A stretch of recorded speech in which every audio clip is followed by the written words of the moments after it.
From the tiniest bonsai to the tallest redwoods, trees have captured our attention and hearts for centuries. But what is it about trees that make us feel so connected to them, and why are they so important to our lives? Trees are living beings that have been on this planet far longer than we have. Some can live for thousands of years. The Fortingall yew tree in Perthshire, Scotland may be over 3,000 years old. In the Wheeler Peak, Nevada, USA, there are pine trees between 4,000 and 5,000 years old. Our own life can seem so ephemeral compared to theirs. Trees provide us with oxygen, clean the air we breathe, and absorb carbon dioxide. The Amazon forest has been described as the lungs of the world. But that's not all. Trees have been used for various purposes throughout human history, from medicines to building materials. They are a vital part of our ecosystem, and without them, life as we know it wouldn't be possible. Many of us feel calm and relaxed when we're around trees. Trees have a healing effect on us.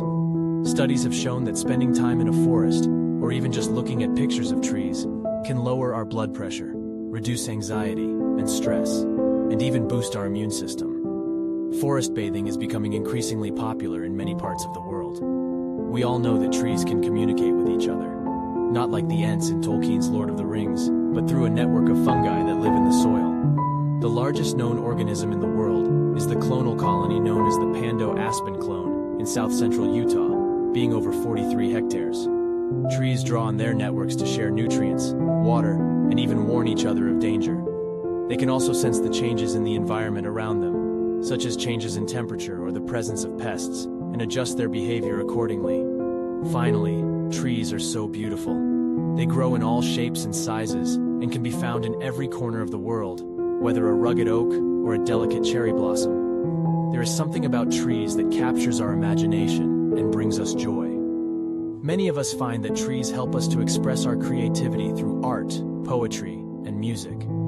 Soldiers returning from World War I planted trees from seeds found on the battlefield.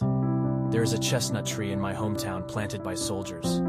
I wrote this poem about it, called Underneath the Verdun Tree. Underneath the Verdun Tree, a chestnut planted so long ago by men who had seen too much. I sit and listen. I listen to the ringing of the abbey bells, to the children playing in the gardens, to the chattering in the cafe behind me, to visitors and pilgrims as they amble down the hill towards the garden gates. I remember a day, our children so young, strolling past the Verdun tree, too busy on our way to pause and listen. But now my time has stopped. I can sit here all day if I wish, here beneath the Verdun tree, and listen to the abbey bells, sounding on the hour.